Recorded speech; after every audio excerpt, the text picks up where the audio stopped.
So it's our last Sunday here in Genesis part 7, seeing God in the hardship.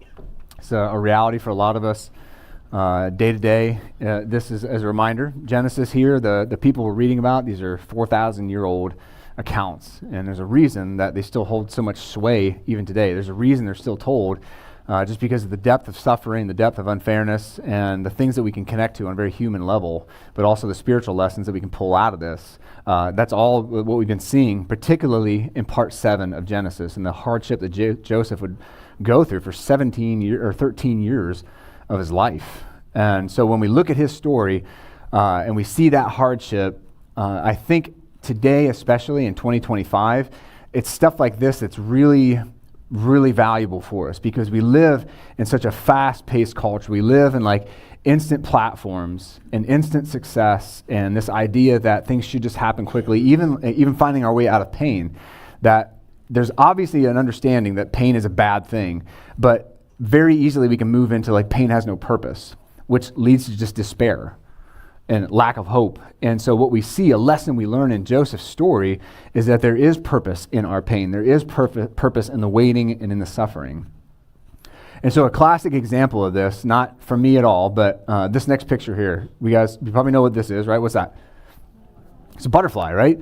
Now, to become that butterfly, these things can fly like crazy. They can go all over the place, and they seem almost so unbelievably fragile, and yet they go through a process of change and struggle that is really interesting to see. And it's like it's a theme I want to think about today in light of Joseph's story, but then also in light of your story, where you may be or where maybe you have been, or probably where you'll be one day with struggle.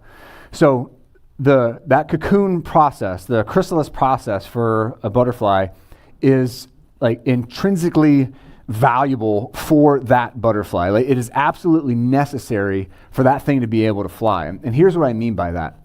So a butterfly, when it's in the cocoon, has fluid in its abdomen. And when it begins to fight to try to get out of that cocoon, all that fluid begins to push out into its wings as it's like flexing its wings out.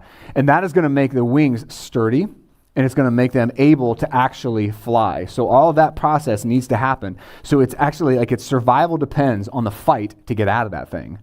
Also, through that process, it's going to develop the muscles it's going to need to be flitting all over the place and floating in the wind. Like, that's important.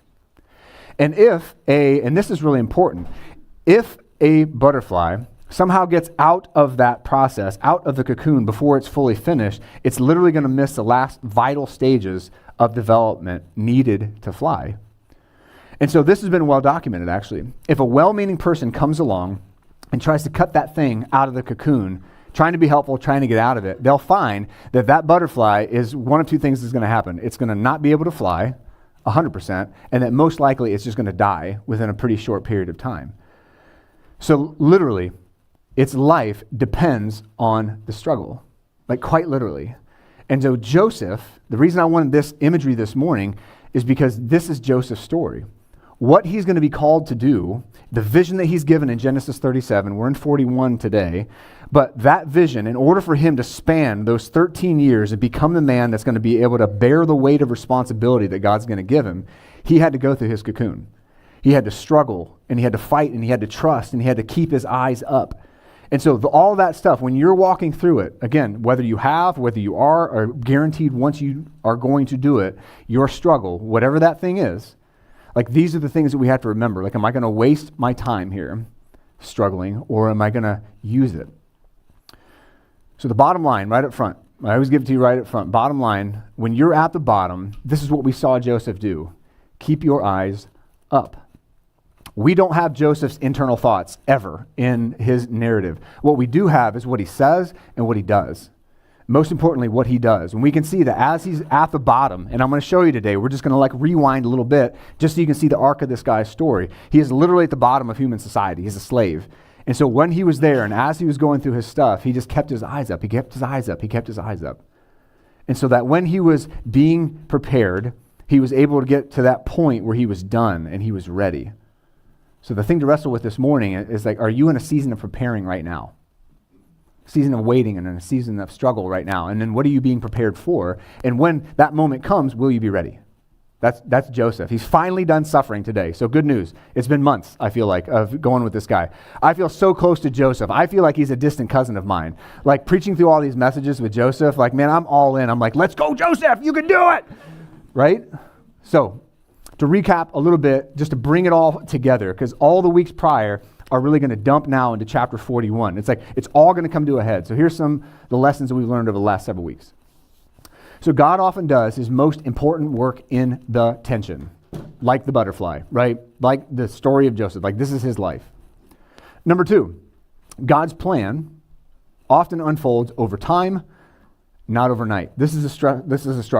This is a frustrating one. When you are literally in the struggle, I don't want to be like, well, thankfully, maybe after a decade, I'll get through this and I'll have learned my lesson. It's like, no, like tonight, Lord, if you could write it on the mirror, that'd be awesome. So I could see it in the morning and then I'll just do whatever I need to do.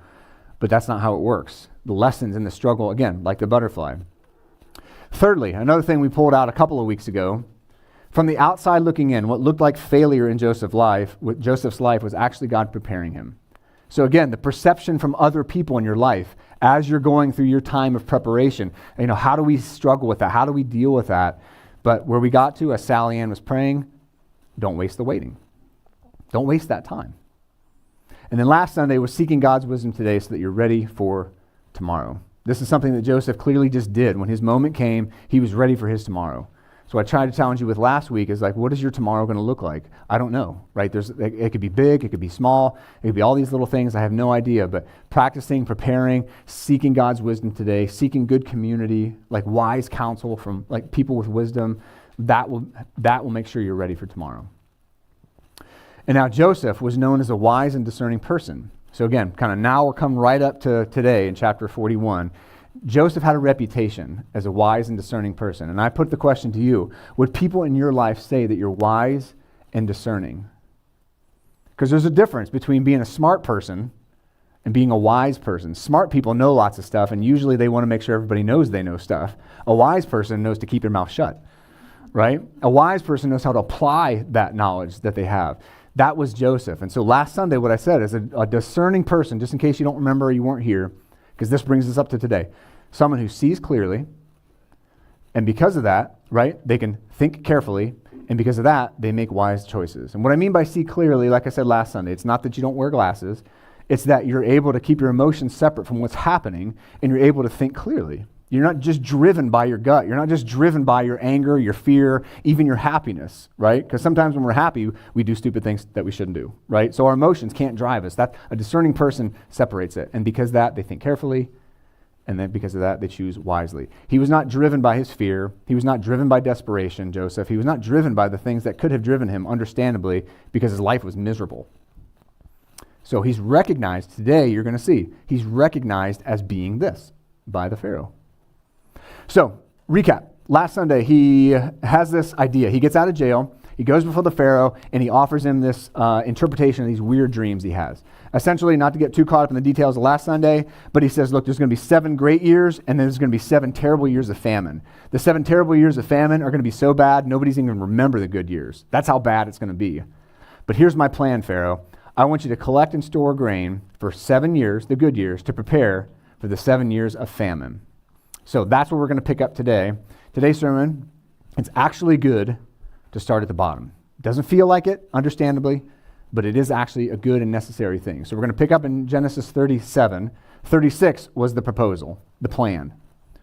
So this is Pharaoh's perspective. The proposal pleased Pharaoh and all of his servants, so everybody that's there in the court, all the important people, and he said to them, can we find anyone like this? A man who has God's Spirit in him. So when I read through this, when I think through this, like why would Pharaoh recognize that? Why would he see that in him? But again, every time something happens in Joseph's life, he's just giving God credit. Again, why he's at the bottom? He's keeping his eyes up. He knows that he's like in this season of like, okay, I got to lean into God. And so he's just telling everybody about it. It's just his public witness. And so all these people that have been in his life, they're like, yeah, this guy, he's got the Spirit of God. Like this guy's always talking about this Elohim that's like the Hebrew God. He's like always here with him. So he's already giving credit. So when he gets into this moment, Pharaoh's like, man, yeah, this guy does have the Spirit of God. So it's a recognition of something Joseph has been saying now for weeks. But this is his big moment. Like he's being recognized. He's been faithful with all the small things, and now God's going to give him the big thing that was promised. So here's what happens. Here's how this scene unfolds.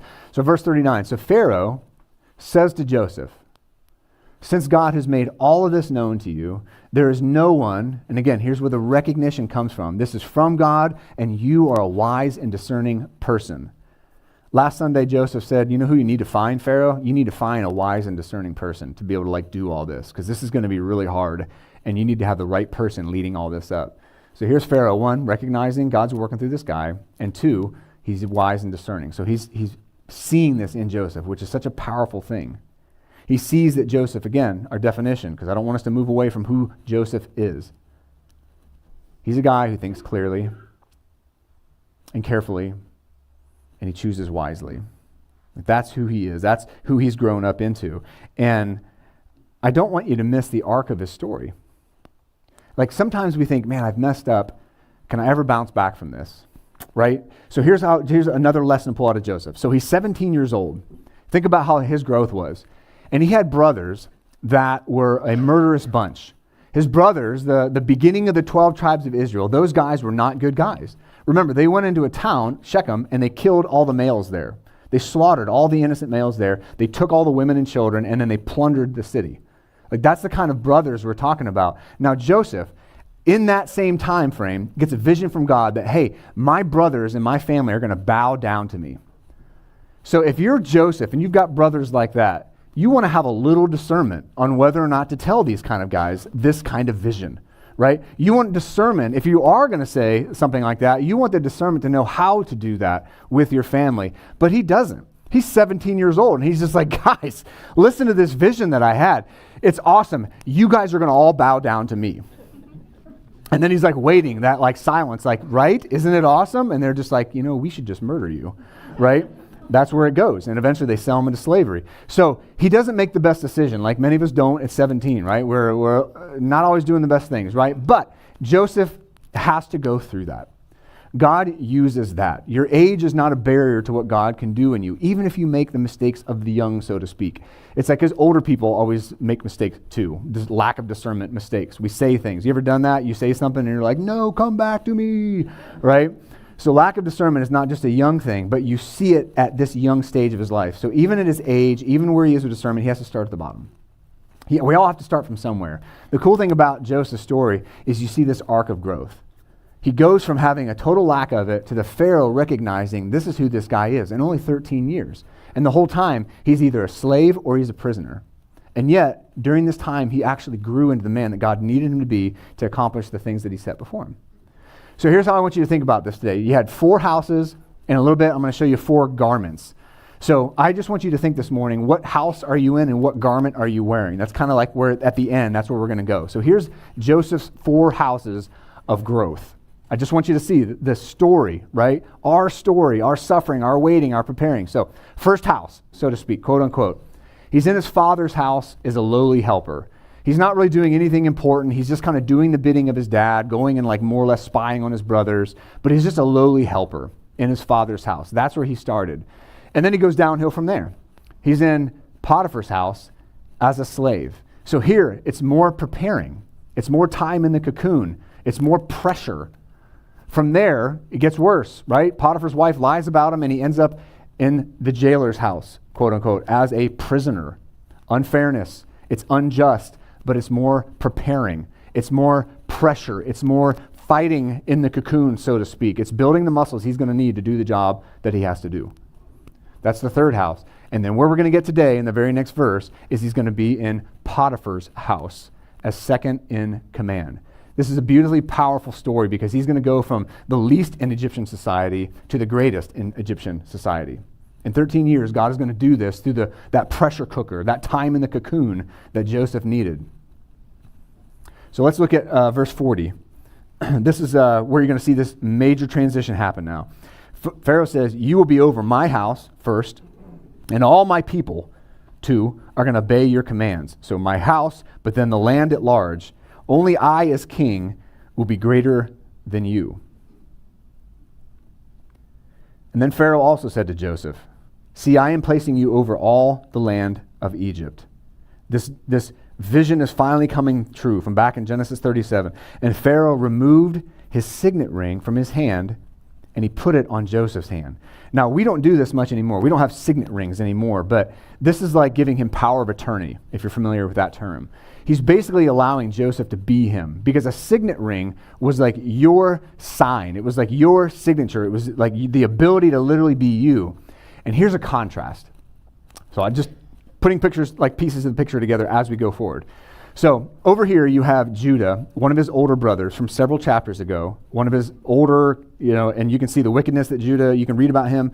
But what he did was he gave because he lacked wisdom and discernment.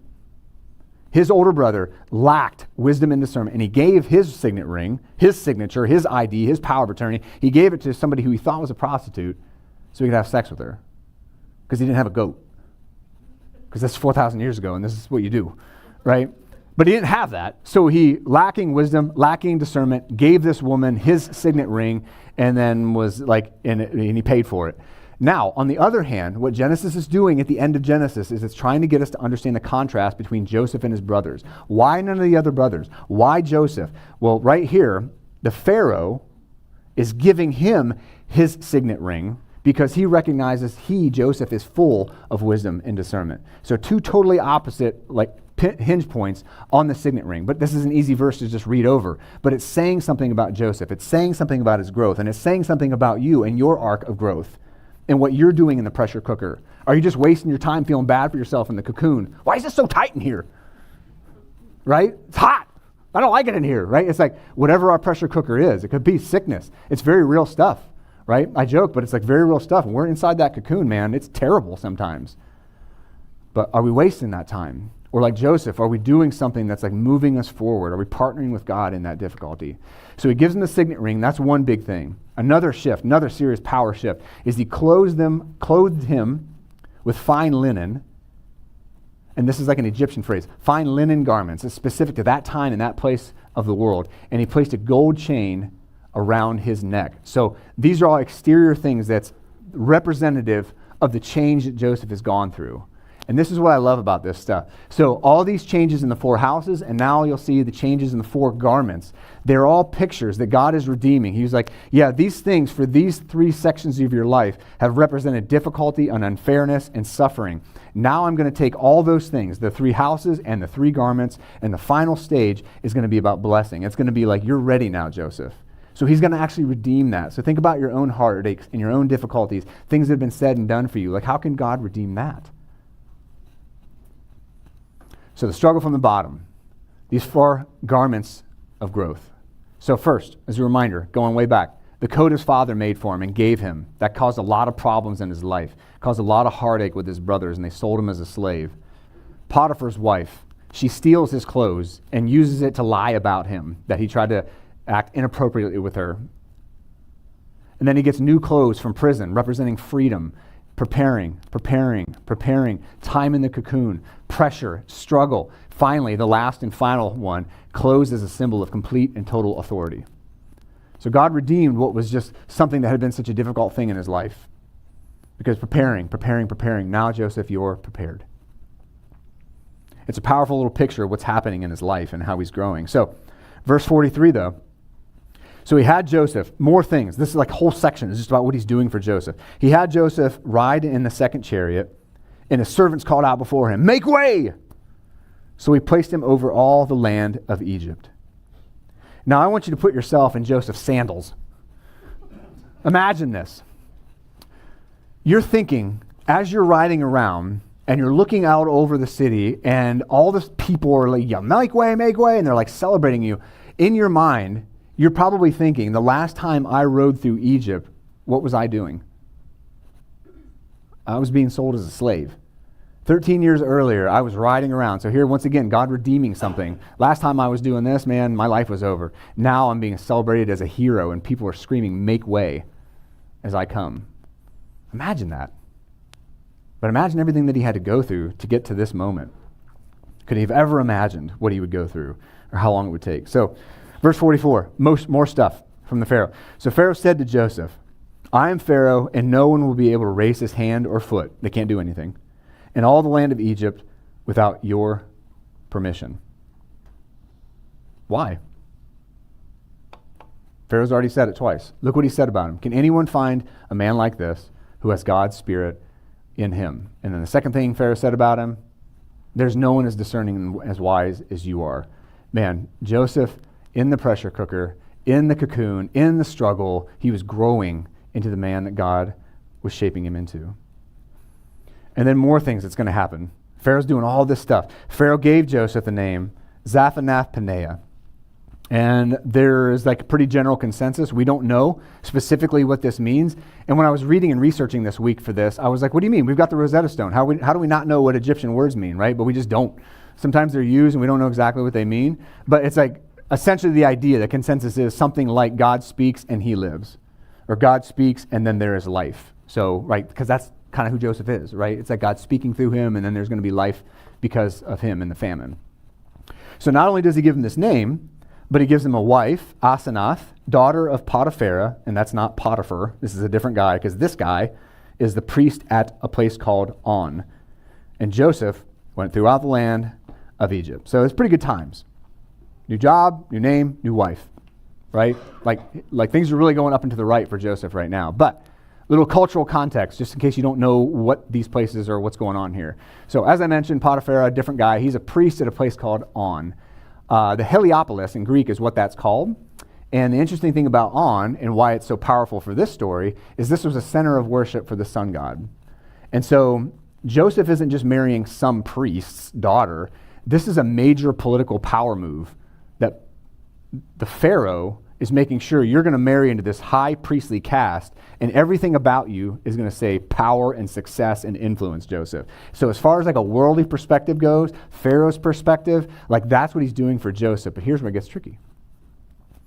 So this girl, Asenath, is the daughter of this guy. He's a high priest, potentially, in a center of worship for the sun god. And Joseph, a Hebrew who believes in Yahweh, who believes in the God of the Hebrews, he's going to marry into a family that 100% goes against his values and beliefs about the spiritual world. So this is a easy verse that's just like, oh, that's cool, he married this girl. But it's like, no, they're all in. I mean, you've seen The Mummy. You've watched the movies. It's like the Book of the Dead and all that stuff, right? It's like that's their world. That's what they believe in, all this stuff. All the gods that govern every single aspect of life, right? The 10 plagues are specifically geared toward 10 of the gods of Egypt. Like there's a clash of ideology and philosophical views about the world, and certainly spiritual views of the world. And he's going to marry into that. So when I read this and I thought about this, it posed an interesting question for me internally. So if you are a Christian today, and I know not everybody here or watching is, I get that, but if you are, how do you adopt cultural practices or norms or stuff like that without compromising your faith? Right? How do you engage in social media? How do you watch movies and listen to music? How do you choose what you should and should not do as a follower of Jesus? Right? We don't want to be like some kind of, we don't want to be so weird that we can't connect with our culture, right? Like, oh yeah, have you seen this? Nope, never even heard of it. That's evil. You know, it's like, so how do we do that? How do we have that kind of discernment? Because it is hard, right? It's like, nope, I don't do that, I don't do that, I don't do that. And it's like, what do you do? Well, I sit in my room and I just pray and I read my Bible and I beat myself because I hate myself. And it's like, okay, whoa, easy, right? It's like we can't live that kind of, but Jesus said you need to be in the world but not of the world. The Apostle Paul set the example. He knew about culture. He's quoting poets. He understands what these people believe and know, and he does that for a purpose. So here's what I'm thinking. When it comes to us, it's different. It's a little bit different than Joseph. Joseph kind of had these things forced on him, right? Because the Pharaoh was like, this is what I'm going to do to, it's power, it's success. It's like, what if you get a promotion? And I've known people, and they get that promotion, and their boss says, this is a real story, their boss says, you need to drive a pricey car, both you and your wife. Well, why? Because you need to look like success. I want to make sure people know we're a successful company. So you've got this promotion, you got this raise, you need to spend this amount of money, and they're like, we don't want to spend that kind of money on a stupid car. But they wrestled with it, and they did, right? Right or wrong? I don't know. I have no idea. That's not the point, right? We got to make those choices. We got to figure that out, right? And so here's what the Apostle Paul says, because this is tricky. This is difficult. Here's what Paul says, writing to a messy church that's kind of like really inundated with culture and a lot of bad cultural stuff. He says, look, personally, I have become all things to all people, so that I may, by every possible means, save some. And he's not talking about him saving anybody. He clarifies in the next verse, just so we know, he says, I do all this. I inundate myself into life and culture because of the gospel, because of the good news of Jesus, so that I may share in the blessings. I want to live my life in such a way that I get people. I can connect with them with where they are and what's happening in the world around us. Like, I want to be aware of those things so I can bring the hope of Jesus into that I can show them that there's a different way, that what Jesus did on the cross is the real deal and results in real change in my life now and real change in my eternity forever. Like, that was his driving force. So when you say, okay, I want to be up on music or sports, or I want to be up on this or that, like, you got to make it a choice. Like, what is this doing to my soul? Is this just me indulging in sin? I used to listen to sports radio. I used to love it until I realized it was making me angry. I can't listen to sports radio because they're just yelling all the time. And I'm like, why are we so angry? This is a game, right? And like, why do I feel like, why are my knuckles all white? And like, why am I yelling at the window? And I'm like, wow, this is not good, right? And so it's like, okay, so I gotta dial it back on that. So here's what the Apostle Paul says a chapter later. Again, still this messy church, started with himself, now he's looking to them. He says, whatever you eat or drink, whatever you do what? Do everything for the glory of God. Right? It's like, I want to live my life in such a way that, yeah, man, I know what's going on. Yeah, I connect with people. I care about their story, their cultural context. But at the end of the day, I want to make sure I'm doing what I'm doing for the glory of God. Because I know that following God and doing it his way makes a difference in my life. And he ends in 1 Corinthians 15, same letter, same church. He says, do not be deceived. Bad company is going to corrupt good morals. He's just giving them a warning, because it is. It's like they're being eaten up by terrible, terrible morality. And the things they're doing in this church, Paul is just like lambasting them. He's like, I can't believe you're doing this, and this. So it's a warning about us and culture and how we integrate with culture. So what is happening to Joseph is actually interesting for us to wrestle through. Like, how much in the culture do I need to be? Like, what at the end of the day, what is it doing to my soul? That's a good line. That's a good line for us, right? All right, so that was a huge segue. But back to Joseph. Let's think about what's happening to him. So verse 46 then. So Joseph was 30 years old. This is an incredibly important time marker. He was 30 years old when he entered the service of Pharaoh, king of Egypt. And Joseph left Pharaoh's presence and traveled throughout the land. So I want you to look ahead. A little bit of a spoiler here, but he's 30 years old when he steps into this role. How long do you think he's in this role? Does anybody know how long Joseph? He's been suffering for 13. Can anybody take a guess? How long is he in the role he's going to be in? 33 years. Well, Jesus did that. That would have been cool, though, right? That would have been a nice touch. 400 years plus 33. Right, but, so how long does he live? And that's good, and we'll get there shortly. He's there in this role, more or less, for 80 years. Genesis 50, verse 26, almost at the end of Genesis, says that he's 110 years old when he dies. So he's an old man, right? He's an old guy. And 80 years. So he suffered. He waited. He prepared for 13 years, and God is going to give him 80. So I wonder at the beginning of that, would Joseph have taken that deal? You're going to have 30 years of preparation, or 13 years, of preparation. You're going to have 30 years of suffering and waiting and fighting out of the cocoon and struggling, but you're going to need it because I'm going to give you 80 hard years. You're going to lead the nation of Egypt, and that's going to be hard. There's going to be seasons of life that are incredibly difficult, and you're not going to have the answers readily in front of you, and you're going to need to trust me, all that, just like real life, just like us 4,000 years later. So he's 110. And I just wonder, his story, it's like that patience. First Peter in the New Testament, 2,000 years after Joseph, Peter, this is a paraphrase of mine, be humble, God will exalt you at the proper time. And that's the story of Joseph. That's what we see in humility, in the struggle, in the cocoon, and God exalted him at the proper time. Because Joseph, this is the principle I'm pulling out of this stage of Joseph's life. When you're at the bottom, keep your eyes up. Keep your eyes up. So, going to summarize kind of the end of the story here. He's going to have these good years that come. 7 good years happen, so much so that he's collecting all this grain. Verse 49 says, and he stopped measuring because it was beyond measure. So there was so much coming in during these years of abundance. And then, during this time, it also makes a note about his own family, which is important for later in Genesis, what we'll get to down the road. He says, 2 sons were born to Joseph before the years of famine arrived, so abundance even in his own life. Asenath, daughter of Potiphar, the priest, Adon, bore them to him. right? So then it says, well, what about naming them? What does he name them? He doesn't forget. So this is another clue. How do we integrate into society but not forget who we are? Joseph named this firstborn Manasseh, which points in the direction of where his heart was. Because he said, God has made me forget, and that's what Manasseh sounds like. He made me forget all my hardship and my whole family. Now that sounds really difficult. Like he made him forget his whole family. That doesn't sound like a good thing. But what he's saying is I'm moving away from the pain and trauma that my family caused me. Like that's not who I am. I'm somebody different now. I'm moving forward in my life. So it's an incredibly hopeful name, even though it seems kind of negative. Because again, that principle, when you're at the bottom, keep your eyes up. This is Joseph naming his children even, keeping his eyes on God and recognizing that I've been on this hard road and I'm now at the end of it, but I had to recognize God on the hard road, not just at the end of it. And that's what Joseph did. And then his second son, he named him Ephraim, which means fruitful. And he said, God has made me fruitful in the land of my affliction. So at the end of the day, these two names really mean something, that God heals and God blesses.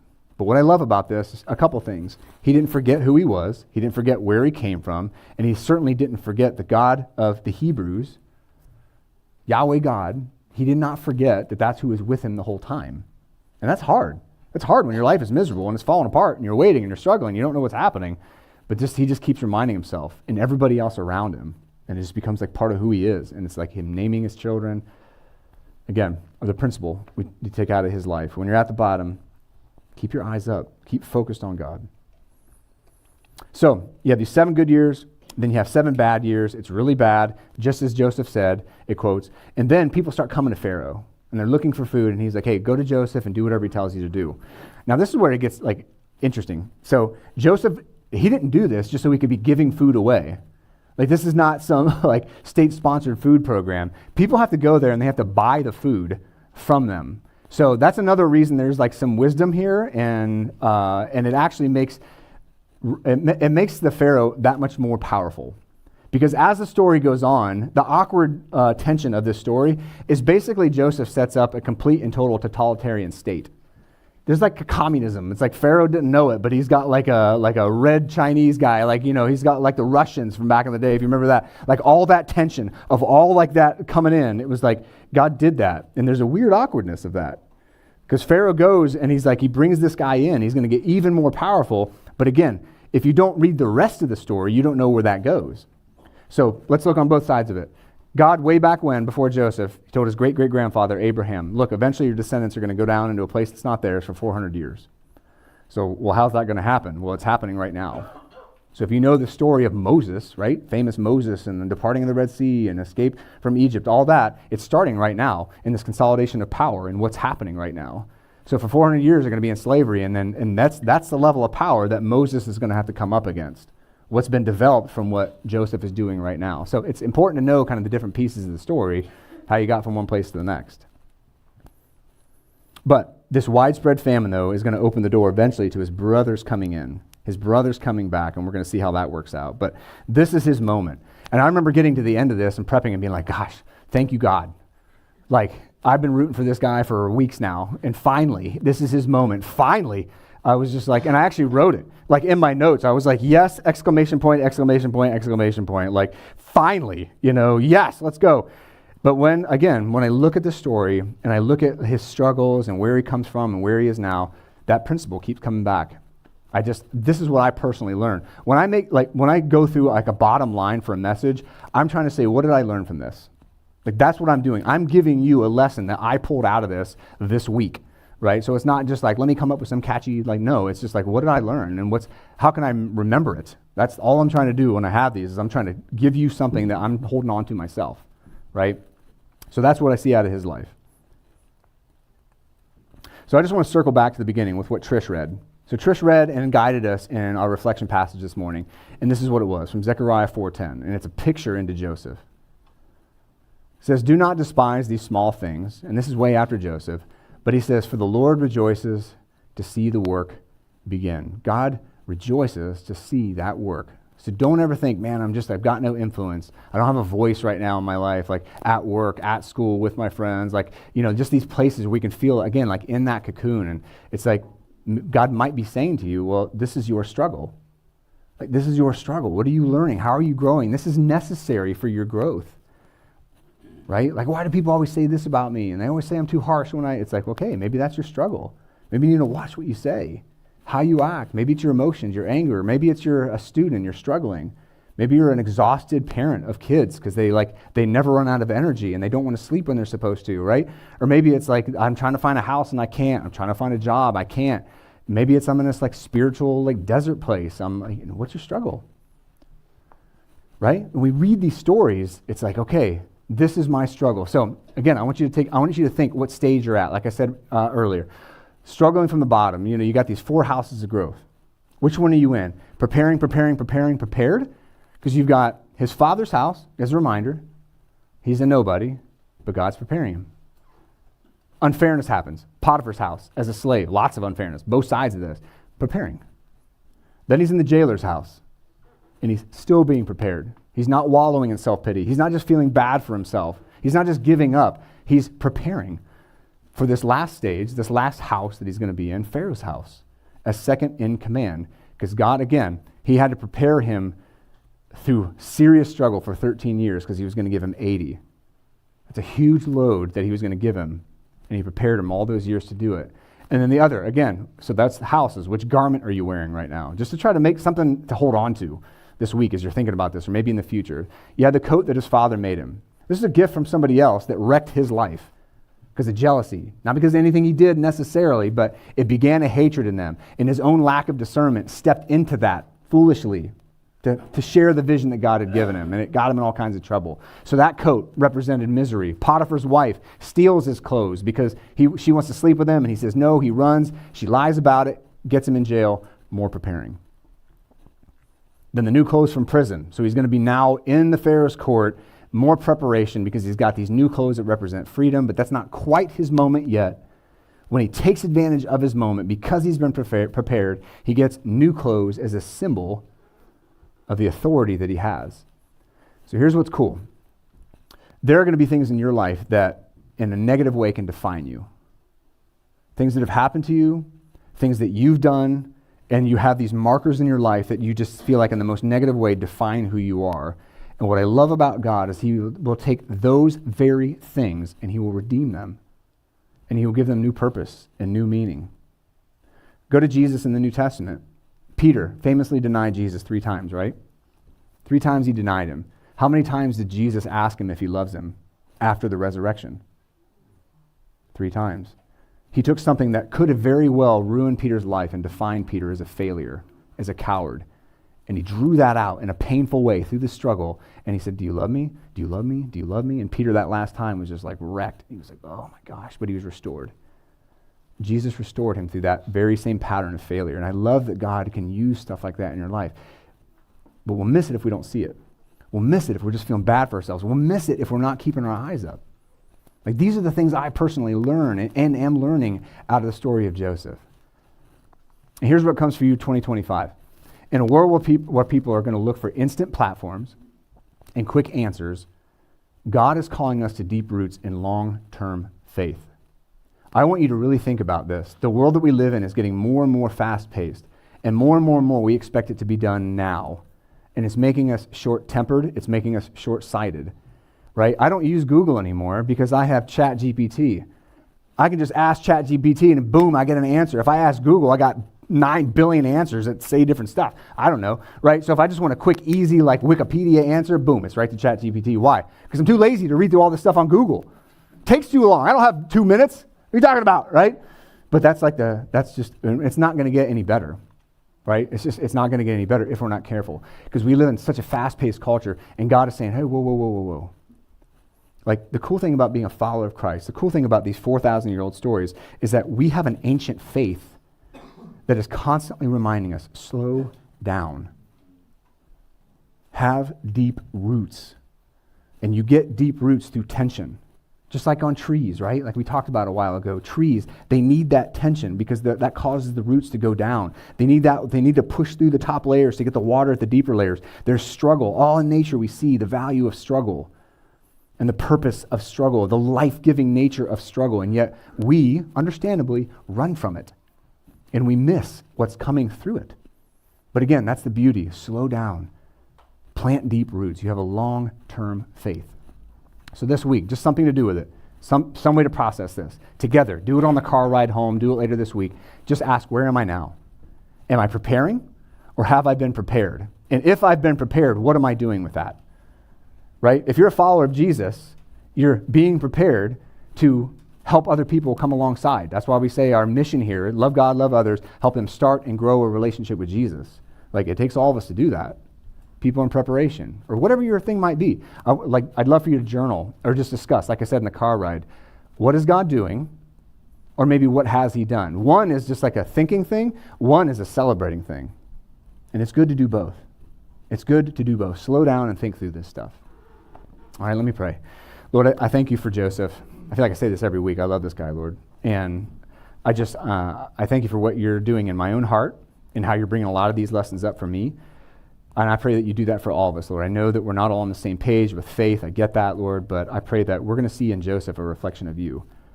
Just suffering, bringing life, and just who you are, what you offer us, Lord. He got to come out of slavery, Lord, but you brought me out of slavery. You brought me from death to life, Jesus. And we're about to celebrate that in Easter. So I'm just praying over all the people here, all the people watching and listening, Lord. Would you just let this filter into our lives, however it needs to. I'm just praying right now, Holy Spirit, for everyone that's hearing my voice, that you're going to do a good work through the words that you've given us, Lord, because they are your words. Help us to get our hearts ready, too, for Easter. I mean, we're going to be celebrating the victory of victories, Jesus. And I love it, and I can't wait, Lord. Would you prepare our hearts starting right now? And I pray that in your name, Jesus Christ. Amen.